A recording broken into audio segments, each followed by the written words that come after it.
ಮನೆಗೂ ನಾರ್ಮಲ್ ಆಗಿ ಇರ್ತದ, ಬಟ್ ನಮ್ಮ ಮನೆಗೆ ಇದು ಸ್ಪೆಷಲ್. ವೆರೈಟಿ ಆಗಿ ಮಾಡಮಂದ್ರೆ ನಮ್ಗೆ ಟೈಮ್ ಇಲ್ರಿ. ನೋಡ್ರಿ ಗ್ರೇವಿ ಫೈನಲ್ ಆಗಿ ರೆಡಿ ಆಯ್ತು. ನಮ್ಮ ಫ್ಯಾಮಿಲಿ ಪೂರ್ತಿ ಕೆಲಸ ಆಮೇಲೆ. ಹಲೋ ಎಲ್ರಿಗೂ ನಮಸ್ಕಾರ, welcome back to Siddu BY YouTube channel. ಎಲ್ಲರೂ ಹೇಗಿದ್ದೀರಿ? ಎಲ್ಲರೂ ಚೆನ್ನಾಗಿದ್ದೀರಿ ಅಂತ ಭಾವಿಸ್ತಾ ಇದ್ದೀನಿ. ಸೊ ಇವತ್ತು ನಾನು ನಮ್ಮ ಮನೆಗೆ ಒಂದು ಸ್ಪೆಷಲ್ ಆಗಿ ಪನ್ನೀರ್ ಗ್ರೇವಿ ಮಸಾಲ ಮಾಡಮಂತ ಅನ್ಕೊಂಡಿನಿ. ಸೊ ಇದು ಎಲ್ಲರ ಮನೆಗೂ ನಾರ್ಮಲ್ ಆಗಿ ಇರ್ತದ, ಬಟ್ ನಮ್ಮ ಮನೆಗೆ ಇದು ಸ್ಪೆಷಲ್. ಯಾಕಂದ್ರೆ ನಾವು ಪನ್ನೀರ್ ಅದೆಲ್ಲ ಜಾಸ್ತಿ ತಿನ್ನಲ್ಲ. ಇದೇ ಫಸ್ಟ್ ಟೈಮ್ ನಮ್ಮ ಮನೆಗೆ ಪನ್ನೀರ್ ಮಾಡೋಕೊಂತೀನಿ. ಸೊ ನಾನು ಭೀ ಒಂದ್ಸರಿ ಮಾಡಿಲ್ಲ, ಯಾವ ಥರ ಮಾಡ್ತೀನಿ ಅಂತ ನಮಗೂ ಅಷ್ಟೊಂದು ಕನ್ಫರ್ಮ್ ಆಗಿಲ್ಲ, ಬಟ್ ಮಾಡ್ತೀನಿ ಅನ್ನೋ ಕಾನ್ಫಿಡೆಂಟ್ ಅದ. ಸೊ ಬರ್ರಿ ಪನ್ನೀರ್ ಮಸಾಲ ಗ್ರೇವಿ ಸ್ಟಾರ್ಟ್ ಮಾಡಮ್ರಿ. ಇವಾಗ ಪನ್ನೀರ್ ಮಸಾಲ ಗ್ರೇವಿ ಮಾಡೋಕ್ಕೆ ಏನೇನು ಐಟಮ್ ಬೇಕಂತ ಹೇಳ್ತೀನಿ ನೋಡ್ರಿ. ನಾನಿಲ್ಲಿ ಪನ್ನೀರ್ ತೊಗೊಂಡಿನಿ, 200 ಗ್ರಾಮ್ ಪನ್ನೀರ್ ತೊಗೊಂಡಿನಿ. ಅದಾದ್ಮೇಲೆ ಚಿಕ್ಕದು 3 ಟೊಮೊಟೊ ಇಷ್ಟು ಉದ್ದುದ್ದಾಗಿ ಕಟ್ ಮಾಡ್ಕೊಂಡಿನಿ. ಆಮೇಲೆ 1 ಈರುಳ್ಳಿ ಈ ಥರ ಸಣ್ಣದಾಗಿ ಕಟ್ ಮಾಡ್ಕೊಂಡಿನಿ. ಇನ್ನೂ 2 ಈರುಳ್ಳಿ ಈ ಥರ ಉದ್ದುದ್ದು ಕಟ್ ಮಾಡ್ಕೋಬೇಕು. ನಾವು ಇದನ್ನು ಮಸಾಲ ರೆಡಿ ಮಾಡ್ಕೋಬೇಕಾಗ್ತದೆ, ಅದಕ್ಕೆ ಈರುಳ್ಳಿನ ಉದ್ದ ಕಟ್ ಮಾಡ್ಕೋಬೇಕು. ಆಮೇಲೆ ಒಂದು ಸ್ವಲ್ಪ ಕೊತ್ತಂಬರಿ ಸೊಪ್ಪು, ಆಮೇಲೆ ಚಕ್ಕೆ, ಲವಂಗ, ಮೆಣಸು, ಮತ್ತು 1 ಇಂಚ್ ಆಗೋಷ್ಟು ಶುಂಠಿ, ಮತ್ತು ಒಂದು ಸ್ವಲ್ಪ ಗೋಡಂಬಿ ಇಲ್ಲಾಂದ್ರೆ ಕೊಬ್ಬರಿ ಪುಡಿ ತೊಗೋಬೋದು. ಅದಾದ್ಮೇಲೆ 1 ಗಡ್ಡೆ ಬೆಳ್ಳುಳ್ಳಿ ತೊಗೊಂಡಿನಿ. ಸೊ ಇವಾಗ ಇದು ಮಸಾಲ ರೆಡಿ ಮಾಡಬೇಕಾಗ್ತದ, ಅದಕ್ಕೆ ಇಷ್ಟ ಐಟಮು. ಅದಾದ್ಮೇಲೆ 1 ಬಟ್ಲಾಗುವಷ್ಟು ಬಟಾಣಿ, ಹಸಿ ಬಟಾಣಿ ಆದರೂ ತೊಗೋಬೋದು, ಇಲ್ಲಾಂದ್ರೆ ಒಣ ಬಟಾಣಿ ಇರ್ತದಲ್ಲ ಅದಾದ್ರೂ ಭೀ ತೊಗೊಬೋದು. ನಾನಿಲ್ಲಿ ಹಸಿ ಬಟಾಣಿ ತೊಗೊಂಡಿನಿ. ಸೊ ಇಷ್ಟು ಐಟಮ್ ಬೇಕಾಗ್ತದ ಪನ್ನೀರ್ ಗ್ರೇವಿ ಮಾಡೋಕ್ಕೆ. ಸೊ ಇವಾಗ ಮಸಾಲ ರೆಡಿ ಮಾಡಮ್ ಬರ್ರಿ. ಇವಾಗ ಮಸಾಲ ರೆಡಿ ಮಾಡೋಕ್ಕೆ ಒಂದು ಸಣ್ಣ ಕಡಾಯಿದಾಗ 1 ಸ್ಪೂನ್ ಆಗುವಷ್ಟು ಎಣ್ಣೆ ಹಾಕಬೇಕು. ಇಲ್ಲಿ 1 ಸ್ಪೂನ್ ಅಷ್ಟೇ ಹಾಕೊಂತೀನಿ ಎಣ್ಣೆ. ಅದಾದ್ಮ್ಯಾಗ ಎಣ್ಣೆ ಒಂದು ಸ್ವಲ್ಪ ಕಾದಾದ್ಮ್ಯಾಗ ಉಳ್ಳಾಗಡ್ಡಿ ಹಾಕಂಬ್ರಿ ನಾವು. ಇದೆಲ್ಲ 2 ಈರುಳ್ಳಿ ಸಣ್ಣದಾಗಿ ಕಟ್ ಮಾಡ್ಕೊಂಡಿರ್ತೀವಲ್ಲ ಅದು, ಮತ್ತು ಚಕ್ಕೆ, ಲವಂಗ, ಮತ್ತು 1 ಪಲಾವ್ ಎಲೆನ ನಾನು ಈ ಥರ 2 ಹೋಳು ಮಾಡ್ಕೊಂಡು ಈ ಥರ ಹಾಕೊಂತೀನಿ. ಅದಾದ್ಮ್ಯಾಗ ಚಕ್ಕೆ, ಮೆಣಸು, ಲವಂಗ ಮತ್ತು ಶುಂಠಿ ಇದಿಷ್ಟು ಹಾಕೊಂಡು ಇವಾಗ ಒಂದು ಸ್ವಲ್ಪ ಇದನ್ನು ಫ್ರೈ ಮಾಡ್ಕೋಬೇಕು ಚಲೋದಾಗಿ. ಈರುಳ್ಳಿ ಒಂದು ಸ್ವಲ್ಪ ಕಲರ್ ಚೇಂಜ್ ಆಗೋವರೆಗೂ ಫ್ರೈ ಮಾಡ್ಕೋಬೇಕಷ್ಟೇ. ಈ ಥರ ನೀಟಾಗಿ ಎಲ್ಲನೂ ಮಿಕ್ಸ್ ಮಾಡ್ಕೊಂಡು ಈ ಈರುಳ್ಳಿ ಒಂದು ಸ್ವಲ್ಪ ಕಲರ್ ಚೇಂಜ್ ಆಗಬೇಕು ಅಷ್ಟುವರೆಗೂ ಫ್ರೈ ಮಾಡ್ಕೋಬೇಕು ನಾವು. ಈರುಳ್ಳಿ ಫ್ರೈ ಆಗೋಷ್ಟೊತ್ತಿಗೆ ನಾವು ಪನ್ನೀರನ್ನ ಕಟ್ ಮಾಡ್ಕೊಂಬ್ರಿ. ಇಲ್ಲಿ ನಿಮ್ಗೆ ಯಾವ ಸೈಜ್ ಬೇಕಾಗ್ತದ ಆ ಸೈಜ್ದಾಗ ಪನ್ನೀರನ್ನ ಕಟ್ ಮಾಡ್ಕೋಬೋದು. ನಾನು ಇಲ್ಲೊಂದು ಸ್ವಲ್ಪ ಸಣ್ಣಕ್ಕೆ ಕಟ್ ಮಾಡಕ್ಕೆ ಪನ್ನೀರನ್ನ. ಈ ಥರ ನೋಡಿರಿ ವಿಡಿಯೋದಾಗ ಕಾಣಿಸೋಕ್ಕುಂತದಲ್ಲ ಈ ಥರ ಕಟ್ ಮಾಡ್ಕೊಂತೀನಿ. ನೋಡಿರಿ ಇಷ್ಟು ಚಲೋ ಬಂದದ ಪನ್ನೀರು. ನಿಮ್ಗೆ ಎಷ್ಟು ದೊಡ್ಡದಾಗಿ ಬೇಕಾಗ್ತದ ಅಷ್ಟು ದೊಡ್ಡದಾಗ, ಯಾವ ಸೈಜ್ದಾಗ ಬೇಕಾಗ್ತದ ಆ ಸೈಜ್ದಾಗ ಭೀ ಕಟ್ ಮಾಡ್ಕೋಬೋದು. ಸೊ ಇವಾಗ ಈ ಪನ್ನೀರ್ನೆಲ್ಲ ಕಟ್ ಮಾಡ್ಕೊತೀನಿ. ಈರುಳ್ಳಿ ಈ ಥರ ಫ್ರೈ ಆಗಬೇಕು. ಈ ಥರ ಫ್ರೈ ಆದ್ಮೇಲೆ ನಾವು ಇವಾಗ ಟೊಮೊಟೊ ಹಾಕಂಬ್ರಿ. 3 ಸೈಜು ಸಣ್ಣ ಈರುಳ್ಳಿ ಸೊ ನೋಡ್ರಿ ಇವಾಗ ಈರುಳ್ಳಿ ಈ ಥರ ಚಲೋತ್ನಾಗಿ ಫ್ರೈ ಆಗ್ಯದ. ಈ ಥರ ಫ್ರೈ ಆದ್ಮೇಲೆ ನಾವು ಸಣ್ಣಕ್ಕೆ ಕಟ್ ಮಾಡ್ಕೊಂಡು ಇರ್ತೀವಲ್ಲ ಟೊಮೊಟೊ, 3 ಟೊಮೊಟೊ ಅದನ್ನು ಇವಾಗ ಇದ್ರೊಳಗೆ ಹಾಕಂಬ್ರಿ. ಸೊ ಇವಾಗ ಟೊಮೊಟೊ ಒಂದು ಸ್ವಲ್ಪ ಸಾಫ್ಟಾಗಿ ಆಗೋವರೆಗೂ ಅದನ್ನು ಫ್ರೈ ಮಾಡ್ಕೋಬೇಕು ನಾವು. ಇವಾಗ ಇದನ್ನು ಒಂದು ಸ್ವಲ್ಪ ಸಾಫ್ಟ್ ಆಗಲಿ, ಪೂರ ಏನೋ ಒಂಥರ ಇದಾಗೋದು ಬೇಡ. ಅದಾದ್ಮೇಲೆ ಇದ್ರೊಳಗೆ ನಾವು ಒಂದು ಸ್ವಲ್ಪ ಕೊತ್ತಂಬರಿ ಸೊಪ್ಪು ಹಾಕಂಬ್ರಿ. ಆಮೇಲೆ ಬೆಳ್ಳುಳ್ಳಿ ಇರ್ತದಲ್ಲ ಬೆಳ್ಳುಳ್ಳಿ ಭೀ ಹಾಕಂಬ್ರಿ. ಇವಾಗ ಇದಿಷ್ಟು ಹಾಕೊಂಡು ಇವಾಗ ಇದನ್ನು ನೀಟಾಗಿ ಫ್ರೈ ಮಾಡಂಬ್ರಿ.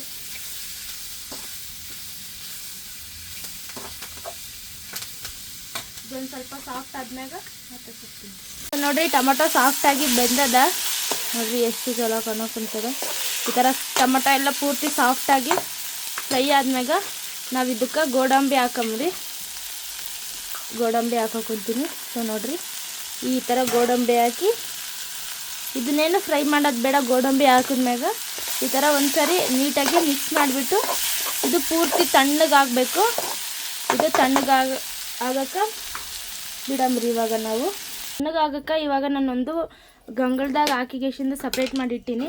ಇವಾಗ ಅದೇ ಕಡಾಯಿಗೆ ನಾನು 1 ಸ್ಪೂನ್ ಎಣ್ಣೆ ಹಾಕೋಕೊಂತೀನಿ. ಇದು ಇವಾಗ ಪನ್ನೀರ್ ಫ್ರೈ ಮಾಡೋಕ್ಕೆ ನಾವು 1 ಸ್ಪೂನ್ ಎಣ್ಣೆ ಹಾಕ್ಕೊಂಡು ಎಣ್ಣೆ ಒಂದು ಸ್ವಲ್ಪ ಫ್ರೈ ಆದ್ಮೇಲೆ ಅರಿಶಿಣ, ಉಪ್ಪು, ಖಾರ ಮತ್ತು ಒಂದು ಸ್ವಲ್ಪ ಧನಿಯಾ ಮಸಾಲ ಈ ಥರ ಹಾಕಿ ಅದನ್ನೊಂದು ಸ್ವಲ್ಪ ಫ್ರೈ ಆದ್ಮೇಲೆ ಅದು ಈ ಥರ ಒಂದು ಸ್ವಲ್ಪ ಫ್ರೈ ಆಗಿ ಈ ಥರ ಮಿಕ್ಸ್ ಮಾಡ್ಕೊಂಡು ಒಂದು ಸ್ವಲ್ಪ ಫ್ರೈ ಆದ್ಮೇಲೆ ನಾವು ಪನ್ನೀರನ್ನ ಏನು ಕಟ್ ಮಾಡಿ ಇಟ್ಕೊಂಡಿರ್ತೀವಿ ಆ ಪನ್ನೀರ್ನೆಲ್ಲ ಇವಾಗ ಇದ್ರೊಳಗೆ ಹಾಕಬೇಕು.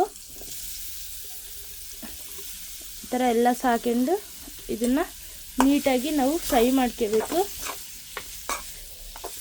ಇದನ್ನೆಲ್ಲ ನೀಟಾಗಿ ಪನ್ನೀರಿಗೆಲ್ಲ ಮಸಾಲ ನೀಟಾಗಿ ಹತ್ಕೋಬೇಕು. ಇದನ್ನು 1 ನಿಮಿಷ ಇದೇ ಥರನೇ ಫ್ರೈ ಮಾಡ್ಕೋಬೇಕು. 1 ನಿಮಿಷ ನೀಟಾಗಿ ಫ್ರೈ ಮಾಡ್ಕೊಂಡಾಯ್ತು. ಇವಾಗ ಇದು ರೆಡಿ ಆಯಿತು ಪನ್ನೀರು. ಇವಾಗ ನಾವು ಮಸಾಲೆನ ರುಬ್ಕೆ ಬರಮ್ಮ.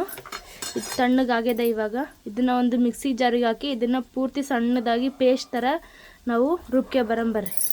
ಸೊ ನೋಡ್ರಿ, ಮಸಾಲ ಇಷ್ಟು ಸಣ್ಣದಾಗಿ ರುಬ್ಕೋಬೇಕು, ಪೂರ್ತಿ ಸಣ್ಣಕ್ಕೆ ರುಬ್ಕೋಬೇಕು. ಇದನ್ನು ತರಿಯಾಗಿ ರುಬ್ಕೋಬಾರ್ದು, ಚೊಲೋ ಅನ್ಸಲ್ಲ ಗ್ರೇವಿ ಅಷ್ಟೊಂದು. ಈ ಥರ ಸಣ್ಣದಾಗಿ ರುಬ್ಕೋಬೇಕು. ಅದಾದ್ಮ್ಯಾಗ ಇವಾಗ ಒಂದು ಕಡಾಯಿದಾಗ ಒಂದು ಸ್ವಲ್ಪ ಕಡಾಯಿ ಕಾದಾದ್ಮ್ಯಾಗ ನಾವು ಇವಾಗ ಇದಕ್ಕೆ 2 ಸ್ಪೂನ್ ಆಗೋಷ್ಟು ಎಣ್ಣೆ ಹಾಕಂಬ್ರಿ. ನಿಮ್ಗೆ ಇನ್ನೊಂದು ಸ್ವಲ್ಪ ಜಾಸ್ತಿ ಗ್ರೇವಿಗೆ ಸ್ವಲ್ಪ ಎಣ್ಣೆ ಜಾಸ್ತಿ ಬೇಕಂದ್ರೆ ಒಂದು ಸ್ವಲ್ಪ ಜಾಸ್ತಿ ಹಾಕ್ಕೋಬೋದು.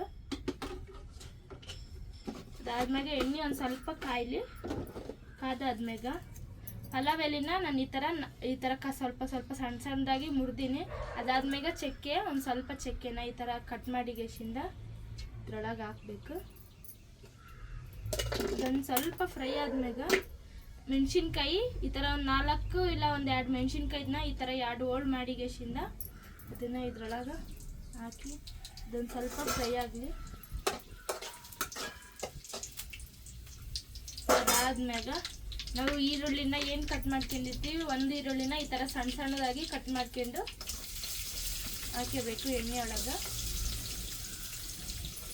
ಇವಾಗ ಇದನ್ನು ಸ್ವಲ್ಪ ನೀಟಾಗಿ ಇದು ಕಲರ್ ಚೇಂಜ್ ಆಗೋವರೆಗೂ ನೀಟಾಗಿ ಇದನ್ನು ಫ್ರೈ ಮಾಡಂಬ್ರಿ. ಈರುಳ್ಳಿ ಇಷ್ಟು ಫ್ರೈ ಆದ್ರೆ ಸಾಕು, ಇದನ್ನೊಂದು ಸ್ವಲ್ಪ ಕಲರ್ ಚೇಂಜ್ ಆದರೆ ಸಾಕಾಗ್ತದೆ. ಅದಾದ್ಮ್ಯಾಗ ನಾವೇನು ರೆಡಿ ಮಾಡಿ ಇಟ್ಕೊಂಡಿರ್ತೀವಿ ಪೇಸ್ಟು, ಈ ಮಸಾಲೆ ಎಲ್ಲ ಇದ್ರೊಳಗೆ ಹಾಕ್ಯಂಬ್ರಿ. ಪೂರ್ತಿಯಾಗಿ ಎಲ್ಲಸು ನೀಟಾಗಿ ಇದ್ರೊಳಗೆ ಹಾಕಬೇಕಾಗ್ತದೆ. ಇವಾಗ ಇದನ್ನು ನೀಟಾಗಿ ಮಿಕ್ಸ್ ಮಾಡ್ಕೋಬೇಕು. ಇದನ್ನು ನಾವು ಮಸಾಲೆ ಜಾಸ್ತಿ ಹೊತ್ತು ಫ್ರೈ ಮಾಡ್ಕೊಳ್ಳೋದೇನು ಬೇಡ, ಯಾಕಂದರೆ ಇದನ್ನು ನಾವೆಲ್ಲ ಫ್ರೈ ಮಾಡಿ ಹಾಕೊಂಡಿರ್ತೀವಲ್ಲ, ಇದನ್ನೇನು ಜಾಸ್ತಿ ಹೊತ್ತು ಫ್ರೈ ಮಾಡೋ ಅವಶ್ಯಕತೆ ಇರಲ್ಲ. ಇದೊಂದು ಸ್ವಲ್ಪ ಎಣ್ಣೆ ಬಿಟ್ಕೊಳ್ಳೋ ತನಕ ಫ್ರೈ ಆದರೆ ಸಾಕು. ಸ್ವಲ್ಪ ಫ್ರೈ ಆಗೋ ಟೈಮಿಗೆ ನಾವು ಇದಕ್ಕೆ ಇವಾಗ ರುಚಿಗೆ ತಕ್ಕಷ್ಟು ಉಪ್ಪು ಮತ್ತು 1 ಸ್ಪೂನ್ ಖಾರ, ಅಚ್ಕಾರ, ಅದಾದ್ಮ್ಯಾಗ ಒಂದು ಸ್ವಲ್ಪ ಅರಿಶಿನ, ಅರ್ಧ ಸ್ಪೂನ್ ಆಗೋಷ್ಟು ಧನಿಯಾ, ಅರ್ಧ ಸ್ಪೂನ್ ಆಗೋಷ್ಟು ಗರಂ ಮಸಾಲ ಇಷ್ಟು ತೊಗೊಂಡಿನಿ. ನಿಮ್ಗೆ ಇನ್ನೂ ಎಕ್ಸ್ಟ್ರಾ ಏನಾದರೂ ಸ್ಪೈಸಸ್ ಬೇಕಂದ್ರೆ ಅದು ಹಾಕ್ಕೋಬೋದು. ಇವಾಗ ನಾನು ಇದಿಷ್ಟು ಇದ್ರೊಳಗೆ ಹಾಕಿಕೊಳ್ತೀನಿ. ಸೊ ಇದಾದ್ಮ್ಯಾಗ ಇದನ್ನು ನಾವು ನೀಟಾಗಿ ಮಿಕ್ಸ್ ಮಾಡ್ಕೋಬೇಕಾಗ್ತದೆ. ಇದು ಒಂದು ಸ್ವಲ್ಪ ಸಣ್ಣೂರಿದ್ದಾಗೆ ನಾವು ಫ್ರೈ ಮಾಡ್ಕೋಬೇಕು, ಯಾಕಂದ್ರೆ ನಾವು ಮಸಾಲೆ ಎಲ್ಲ ಪೂರ್ತಿ ಸಣ್ಣಕ್ಕೆ ರುಬ್ಕೊಂಡಿರ್ತೀವಲ್ಲ, ಸೀದಾ ತಳ ಇಟ್ಕೊಬಿಡ್ತದಲ್ಲ ಅಂದ್ರೆ. ಸೊ ಇವಾಗ ಇದು ಒಂದು ಸ್ವಲ್ಪ ಎಣ್ಣೆ ಬಿಟ್ಕೊಳ್ಳೋವರೆಗೂ ಅದು ನನಗೆ ಫ್ರೈ ಆಗೋಕ್ಕೆ ಬಿಡೋದು. ನೀಟಾಗಿ ಫ್ರೈ ಆಗ್ಯದ, ಮಸಾಲೆ ಎಲ್ಲ ನೀಟಾಗಿ ಫ್ರೈ ಆಗ್ಯದ, ಎಣ್ಣೆ ಭೀ ಎಷ್ಟು ಚಲೋತ್ನಾಗಿ ಬಿಟ್ಟದ. ಇವಾಗ ನಾವು ಇದಕ್ಕೆ 1 ಬಟ್ಲಾಗೋಷ್ಟು ಬಟಾಣಿನ ಹಾಕಿ ಗಸಿಂದ ಇವಾಗ ಇದನ್ನು ನೀಟಾಗಿ ಮಿಕ್ಸ್ ಮಾಡಮ್ರಿ. ನಿಮ್ಗೆ ಬಟಾಣಿ ಜಾಸ್ತಿ ಬೇಕಂದ್ರೆ ಜಾಸ್ತಿ ಹಾಕೋಬೋದು, ನಾನು ಇಲ್ಲಿ ಸ್ವಲ್ಪ ಅಷ್ಟೇ ಹಾಕಿನಿ ಬಟಾಣಿನ. ಇವಾಗ ಇದನ್ನು ನೀಟಾಗಿ ಮಿಕ್ಸ್ ಮಾಡಿ ಗಸಿಂದ ಈ ಬಟಾಣಿ ಫುಲ್ ಒಂದು ಸ್ವಲ್ಪ ಸಾಫ್ಟಾಗಿ ಬೇಯೋವರೆಗೂ ನಾವು ಇದಕ್ಕೆ ಬಿಟ್ಬಿಡಬೇಕು. ಒಂದು ಸ್ವಲ್ಪ ನೀರು ಹಾಕಿ ಮಿಕ್ಸಿ ಜಾರ್ದಾಗ ಇನ್ನೊಂದು ಸ್ವಲ್ಪ ಮಸಾಲೆ ಇರ್ತದಲ್ಲ ಅದರೊಳಗೆ ಒಂದು ಸ್ವಲ್ಪ ನೀರು ಹಾಕಿ ನಾನು ಇದ್ರೊಳಗೆ ಹಾಕೀನಿ. ಸೊ ಇವಾಗ ಇದು ಬಟಾಣಿ ಒಂದು ಸ್ವಲ್ಪ ಸಾಫ್ಟಾಗಿ ಬೇಯೋವರೆಗೂ ನಾವು ಇದನ್ನು ಬಿಟ್ಬಿಡಮ್ರಿ ಇಷ್ಟು. ಸೊ ನೋಡಿರಿ, ಪೂರ್ತಿಯಾಗಿ ಬಟಾಣಿ ಎಲ್ಲ ಫ್ರೈ ಆಗ್ಯದ, ಬೆಂದದ ಬಟಾಣಿ ಭೀ. ಇವಾಗ ಬೆಂದದ ಇಲ್ಲ ಅಂತ ನೋಡೋಕೆ ಒಂದು ಬಟಾಣಿ ತೆಗೆದು ನೋಡಮ್ರಿ. ನೋಡಿರಿ, ಬಟಾಣಿ ಈ ಥರ ಸಾಫ್ಟಾಗಿ ಬೆಂದ್ರೆ ಸಾಕಾಗ್ತದ. ಇದು ಹಸ ಬಟಾಣಿ ಎಲ್ಲ ಬೇಗನೆ ಬೆಂದೋಗ್ತದ. ಇವಾಗ ನಾವು ಪನ್ನೀರನ್ನ ಏನು ಫ್ರೈ ಮಾಡ್ಕೊಂಡಿರ್ತೀವಿ ಆ ಪನ್ನೀರನ್ನ ಇವಾಗ ಇದ್ರೊಳಗೆ ಹಾಕಬೇಕು. ನಾವು ಇದ್ರೊಳಗೆ ಪೂರ್ತಿಯಾಗಿ ಎಲ್ಲ ಪನ್ನೀರ್ ಭೀ ಹಾಕಂಬ್ರಿ. ಈ ಥರ ಹಾಕಿ ಗೆಸಿಂದ ನಿಮ್ಗೆ ಗ್ರೇವಿಗೆ ಎಷ್ಟು ನೀರು ಬೇಕಾಗ್ತದೋ ಅಷ್ಟು ನೀರನ್ನ ಹಾಕಬೇಕು. ನಿಮ್ಗೆ ಗ್ರೇವಿ ಒಂದು ಸ್ವಲ್ಪ ತೆಳ್ಳಗೆ ಬೇಕಂದ್ರೆ ನೀರು ಒಂದು ಸ್ವಲ್ಪ ಜಾಸ್ತಿ ಹಾಕ್ಯಾರಿ, ಇಲ್ಲ ಗ್ರೇವಿ ಒಂದು ಸ್ವಲ್ಪ ಗಟ್ಟಿಗೆ ಬೇಕಂದ್ರೆ ನೀವು ಒಂದು ಸ್ವಲ್ಪ ನೀರನ್ನ ಕಡಿಮೆ ಹಾಕ್ಕೊಂಡು ಇದು ಮಾಡ್ಕೋಬೇಕಾಗ್ತದ. ಸೊ ಇದು ಎಲ್ಲ ಹಾಕ್ಕೊಂಡು ಇದನ್ನು ಇವಾಗ ನೀಟಾಗಿ ಮಿಕ್ಸ್ ಮಾಡಮ್ರಿ ಒಂದು ಸ್ವಲ್ಪ. ಸೊ ನೋಡಿರಿ, ಇಷ್ಟು ಚಲೋ ಕಾಣಕ್ಕಂತದ.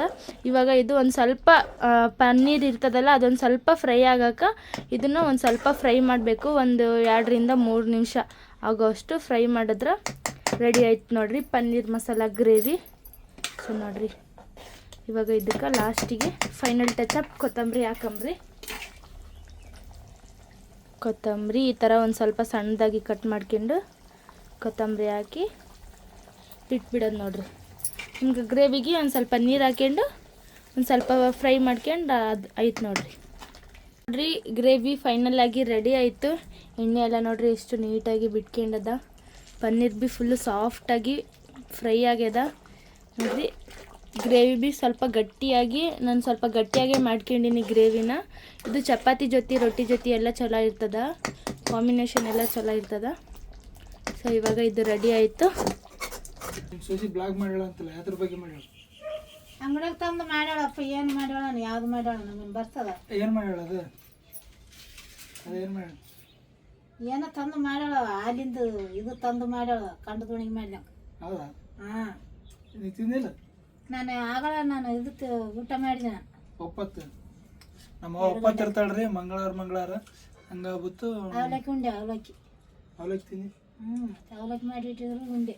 ಏನು ಮಾಡಿದವ ಬಾರ? ಪನ್ನೀರ್ ಗ್ರೇವಿ ಮಾಡ್ಯಾಳ ಅಂತಾರೆ. ಏನೋ ಪನ್ನೀರ್ಗೆ ಇದು ಅಂತಪ್ಪ. ಎಲ್ಲ ಅವಾಗ ಹೇಳಕ್ ಬರ್ಲಾಗ್ಯದ. ಪನ್ನೀರ್ ಗ್ರೇವಿ.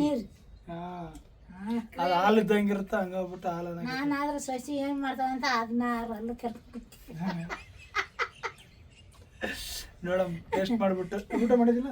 ನಾನು ಆಗ ಮಾಡಿನಪ್ಪ. 2 ಗಂಟೆಗೆ ಮಾಡಿದೆ. ಉಣ ಅಂದ್ರು ಉಂಡೆ. ಪನ್ನೀರ್ ತಿಂದಿಲ್ಲ? ಎಲ್ಲಿ ಈಗ ರೆಡಿ ಆಗಿರ್ಲಿಲ್ಲ ಪನ್ನೀರ್. ಅವ್ರು ಫೋನ್ ಮಾಡಕೈತಿದ್ರು ಟೈಮ್ ಆಗ್ಯದವ ಅತ್ತೆ ಅಂತಂದ್ರು. ಕಾಲ್ ಕೈ ತಕೊಂಡೆ ಊಟ ಮಾಡಿ ಹೊರಗಡೆ ಕುಂತೆ ನೀವು ಬಂದಿಟ್ಟಾರ. ನಾನು ಸರಿ, ಓಕೆ. ಇವಾಗ ರೆಡಿ ಮಾಡೋಣ. ನಾವು ಚಂದ ಮಾಡ್ಯಾಳ ಅಂತ ಉಣ್ರಿ. ಉಣ್ತೀವಿ. ಮನೇಶ್ ಆಲ್ರೆಡಿ ಊಟ ಮಾಡಕತ್ತಾನ, ಹಂಗೆ ಕೇಳಂ ಬರ್ರಿ. ಮನೇಶನ ನಿಮ್ಮ ಸಣ್ಣ ಹೆಂಗ್ ಮಾಡ್ಯಾವಪ್ಪ? ಹ್ಞೂನಪ್ಪ, ಚಲೋ ಆಗ್ಯದ. ಏನು ಚಲೋ ಆಗ್ಯದ. ಕಂಡದೊಣಗೆ ಆಗ್ಯದ. ಇದ ಫಸ್ಟ್ ಟೈಮ್ ಟ್ರೈ ಮಾಡ್ಯಾಳ ಈಕಿನ. ನನ್ನ ಲೈಫಲ್ಲಿ ಒಂದ್ಸರಿ ಬಿ ಪನ್ನೀರ್ ಬಿ ತಿನ್ನಿಲ್ಲ, ಪನ್ನೀರ್ ಮಾಡಿ ಬಿ ಇರ್ಲಿಲ್ಲ. ಇದೇ ಸರ್ತಿನೇ ಮಾಡಿತ್ತ ನಾನು ಇಟ್ಕಿದ್ದೀನಿ. ಇದೇ ಸರಿನೇ ಮಾಡಿದ್ದೆ. ಆ ಥರ ಆಗ್ಯದ. ಚಲೋ ಆಗ್ಯದ. ಸೂಪರ್. ಚಲೋ ಆಗ್ಯದ. ಬಟ್ ಇದ್ರ ಜೊತೆ ಚಪಾತಿ ಇದ್ರ ಚಲೋ ಆಗ್ತಿತ್ತು. ಚಪಾತಿ ಇಲ್ಲಾಂದ್ರೆ ಪರೋಟ ಇದ್ರ ಚಲೋ. ಚಲೋ ರೊಟ್ಟಿಗೂ ಓಕೆ. ಅದಿದ್ರೆ ಇನ್ನೂ ಚಲೋ ಅನಿಸ್ತದ. ಹೌದಾ? Thank you. ಯಾವ್ದು ಕಾಳು ಹಾಕಿದಲ್ಲ? ಯಾವ್ದು ಕಾಳು? ಬಟಾಣಿ ಹಾಕಿನ. ಬಟಾಣಿ ಅವೆಲ್ಲ ಹಾಕ್ಬಿಟ್ಟು ಮಾಡ್ಯಾಳ್ರಿ. ಬಟಾಣಿ ಚಲೋ ಮಾಡ್ಯಾಳ. ಓಕೆ, ಪರವಾಗಿಲ್ಲ. ಟ್ರೈ ಮಾಡ್ಬೋದು ನೀವು. ನೀನು ತಿಂದಿ? ನೀನು ಊಟ ಮಾಡಿ? ನಾನು ಊಟ ಸೂಪರ್. ಮಾಡಿದ್ದೆ. ಚಲೋ ಅನ್ಸ್ತು. ಪನ್ನೀರ್ ಇದೆ ಫಸ್ಟ್ ಟೈಮ್ ಟ್ರೈ ಭಾಳ ದಿನ ಮಾಡಿ. ಆದ್ಮೇಲೆ ಮತ್ತೆ ನಮ್ಮ ಮನೇಶ್ ಬ್ಲಾಗ್ನಾಗ ಬರಕತ್ತಾನ. ತುಂಬಾ ದಿನ ಆಯ್ತು. ಎಷ್ಟು ದಿನ ಆಯ್ತು ಯಪ್ಪ. ನಾ ಬರೋಟಿಗೆ ಹೊಡೆಯೋಗಿರ್ತದ ಊಟ ಮಾಡ್ಬಿಟ್ಟು. ಇವತ್ತು ಇವ್ರು ಒಂದ್ 10 ನಿಮಿಷ 20 ನಿಮಿಷ ಹಿಂದೆ ಮುಂದೆ ಬರ್ತಾರ. ಫಸ್ಟ್ ಒಂದೊಂದ್ಸರಿ ಮೋನೇಶ್ ಬರ್ತಾರ, ಇಲ್ಲ ಒಂದೊಂದ್ಸರಿ ಮಾವ ಬರ್ತಾರ. ಆಯ್ತು ಬಂದಿಗೆ ಊಟ ಮಾಡಿ ಆಯ್ತು ಹೋಗ್ತಿದ್ರು ರೆಸ್ಟ್ ಮಾಡಕ. ಇವತ್ತು ಇಬ್ರು ಒಟ್ಟಿಗೆ ಬಂದಾರ, ಅದಕ್ಕೆ ಇಬ್ರು ಒಟ್ಟಿಗೆ ಬ್ಲಾಗ್ ಮಾಡಕಂತಾರೆ. ರಾಮ ಲಕ್ಷ್ಮಣ ನಾನು ಬಂದು ಊಟ ಮಾಡಕೈತೆ. ನಾನು ಬಂದೆ. ಸರಿ, ಮತ್ತೆ ಹೇಳ್ರಿ ಹೆಂಗಾಗ್ಯದ? ಟೇಸ್ಟ್ ಎಲ್ಲ ಚೆನ್ನಾಗದ? ಬರೀ ಅಭಿಮಾನಿಗಳು ಬರ್ರಿ ಅಂದ್ರೆ ಹಂಗೆ ನೀವು ಉಣ್ಣಕತ್ತೀರ. ಬರ್ರಿ ಊಟ ಮಾಡಕ್ಕೆ. ಊಟ ಮಾಡಕ್ಕೆ ಪನ್ನೀರ್. ಅವರೆಲ್ಲ ಏನಂತಾರೆ ಗೊತ್ತ? ಬರೀ ಏನಾನ ಮಾಡ್ಕೊಂತೀರಿ, ನೀವೇ ತಿಂತೀರಿ, ನಮ್ಗೇನು ಕೊಡೋದಿಲ್ಲ ಅಂತ ನಾವು ಭಾನುವಾರ ದಿವಸ ಮಾಡ್ತೀವಿ. ಭಾನುವಾರ ಮಾಡ್ತೀವಿ. ಎಲ್ಲರಿಗೆ ಅಭಿಮಾನಿಗಳಿಗೆ ಇಟ್ಟು ಅದ್ರ ಫೋನ್ಯಾಗ ಬರ್ರಿ ಮತ್ತೆ ಅಲ್ಲಿ ಕುಂತ ಕರೆಕೈತೀರಿ. ನಿಮ್ಗೆ ಸೊಡತಿಲ್ಲಪ್ಪ. ಏನು ಮಾಡ್ತೀವಿ? ಸ್ವಲ್ಪ ಟೈಮ್ ಅಲ್ರಿ, ಕೆಲಸ ಅದೆಲ್ಲ ಮಾಡ್ಬೇಕಲ್ಲ. ಸರಿ ಹೇಳ್ರಿ ಮತ್ತೆ. ಬಾಯ್. ಮತ್ತೇನಲ್ರಿ, ಎಲ್ಲರೂ ಕಮೆಂಟ್ ಬಾಕ್ಸ್ದಾಗ ಬರೀ ಅಡ್ಗಿ ಬ್ಲಾಗೇ ಮಾಡಕ್ ಕುಂತೀರ ಅಕ್ಕ, ಏನಾದ್ರು ವೆರೈಟಿ ಆಗಿ ಬ್ಲಾಗ್ ಮಾಡ್ರಿ ಅಂತ ಹೇಳಕ್ ಕುಂತಾರ. ಎಷ್ಟೊಂದ್ ಮಂದಿ ಅದೇ ಹೇಳಕ್ ಕುಂತಾರ. ವೆರೈಟಿ ಆಗಿ ಮಾಡಮಂದ್ರೆ ನಮ್ಗೆ ಟೈಮ್ ಇಲ್ರಿ. ಬರೋ ಕೆಲ್ಸಕ್ಕೆ ಅದೆಲ್ಲ ಹೊಂಟಿವಿ. ಹೊರಗಡೆ ಹೋಗಿ ವಿಡಿಯೋ ಮಾಡಮಂದ್ರೆ ಟೈಮ್ ಸಿಗಲ್ಲ. ಇದೆ ಶಾರ್ಟ್ ಫಿಲಮ್ ಮಾಡಬೇಕು ಅನ್ಕೊಂಡಿವಿ. 2 ಸ್ಕ್ರಿಪ್ಟನ್ನು ರೆಡಿ ಆಗ್ಯಾವ. ಅದಕ್ಕೋಸ್ಕರ ಸ್ವಲ್ಪ ದಿನ ಟೈಮ್ ತೊಗೊಂಡು ಮಾಡಬೇಕು. ಒಂದು 3-4 ದಿನ, ಒಂದು ವಾರನ ಟೈಮ್ ತೊಗೊಂಡು ಮಾಡ್ಬೇಕಂತ. ಈಗ ಸದ್ಯಕ್ಕೆ ಕೆಲಸಗಳು ಜಾಸ್ತಿ ಇರೋದ್ರಿಂದ ಮಾಡಲಾಗಿ ಮಾಮೂಲಿ ಇವು ಕುಕಿಂಗ್ ಬ್ಲಾಗ್ ಅದೆಲ್ಲ ಮಾಡ್ತಿರ್ತಾಳೆ ಭಾಗ್ಯ ಮನೆಯಾಗಿದ್ದಾಗ. ನಾನ್ ಬಿ ಬರೀ ಕುಕಿಂಗ್ ಬ್ಲಾಗೆ ಮಾಡಕ್ ಕುಂತೀನಿ, ಟೈಲರಿಂಗ್ ಬ್ಲಾಗ್ ಬೇರೆ ಮಾಡಲಾಗಿನಿ. ಬರೀ ಯಾಕಂದ್ರೆ ನನ್ನ ಮಿಷಿನ್ ಒಂದ್ ಸ್ವಲ್ಪ ಹಾಳಾಗ್ಯದ ಒಂದ್ ಸ್ವಲ್ಪ, ಅದಕ್ಕೆ ಬರೀ ಕುಕಿಂಗ್ ಬ್ಲಾಗೆ ಮಾಡಕ್ ಕುಂತೀನಿ. ಅದು ಬಿ ಕೇಳಕ್ ಕುಂತಾರ ಕಮೆಂಟ್ ಬಾಕ್ಸ್ದಾಗ, ಅದಕ್ಕೆ ಹೇಳಿದೆ. ಕುಕಿಂಗ್ ಬ್ಲಾಗ್ ಅದೆಲ್ಲ ಅದು ನಾವು ಕೆಲಸಕ್ಕೆಲ್ಲ ಓದಿರ್ತೀವಲ್ಲ, ಬರಟ್ನಾಗ ಏನೋ ಅಡಿಗೆ ಮಾಡಿರ್ತಾಳೆ, ನಾವು ಬಂದ್ಬಿಟ್ಟು ಸ್ವಲ್ಪ ಊಟ ಅದು ಮಾಡ್ಬಿಟ್ಟು ಅದ್ರ ಬಗ್ಗೆ ರಿವ್ಯೂ ಅದೆಲ್ಲ ಕೊಡ್ತೀವಿ. ಮನೇಶ ಸಿಗ್ತಾ ಇರ್ಲಿಲ್ಲ, ಇಷ್ಟು ದಿನ ಅವ್ನು ಸಿಕ್ಕಾನ. ಇವತ್ತು ಫ್ಯಾಮಿಲಿ ಎಲ್ಲ ನಮ್ಮ ಫ್ಯಾಮಿಲಿ ಪೂರ್ತಿ. ಓಕೆ, ಚಲೋ ಇದೆ. ಆದಷ್ಟು ಮತ್ತೆ ಬೇರೆ ಥರ ಡಿಫ್ರೆಂಟ್ ವಿಡಿಯೋ ಮಾಡಕ್ಕೆ ಟ್ರೈ ಮಾಡ್ತೀವಿ. ಒಂದ್ ಸ್ವಲ್ಪ ಟೈಮ್ ತಗೊಂಡು ಡಿಫ್ರೆಂಟ್ ಆಗಿ ವಿಡಿಯೋ ಮಾಡ್ತೀವಿ. ಮೊದಲು ಕಾಯಕ ಕೈಲಾಸ, ಆಮೇಲೆ ಇದು ಬ್ಲಾಗು ರೀಲ್ಸು ಅದೆಲ್ಲ. ಫಸ್ಟು ಕೆಲಸಕ್ಕೆ ಟೈಮ್ ಕೊಡ್ತೀವಿ, ಅದಾದ್ಮೇಲೆ ಇದೆಲ್ಲ ಫ್ರೀದಾಗ ಅಷ್ಟೇ ಮಾಡ್ಕೊತೀರಿ. ಓಕೆ ರೀ, ಬೇರೆ ಥರ ಮಾಡಕ್ಕೆ ಟ್ರೈ ಮಾಡ್ತೀವಿ. ಇದೇ ಥರ ವಿಡಿಯೋಗಳು ಅದೆಲ್ಲ ಮಾಡ್ತಾ ಇರ್ತೀರಿ. ದಯವಿಟ್ಟು ನಮ್ಮ ಚಾನಲ್ನ ಸಬ್ಸ್ಕ್ರೈಬ್ ಮಾಡ್ಕೊಂಡು ಸಪೋರ್ಟ್ ಮಾಡಿ ಅಂತ ಕೇಳ್ತಾ ಮತ್ತೆ ನೆಕ್ಸ್ಟ್ ವಿಡಿಯೋದಾಗ ಸಿಗಮ್ರಿ. ಅಲ್ಲಿವರೆಗೂ ಟೇಕ್ ಕೇರ್, ಬಾಯ್. ಧನ್ಯವಾದಗಳು ರೀ. ಏನಪ್ಪ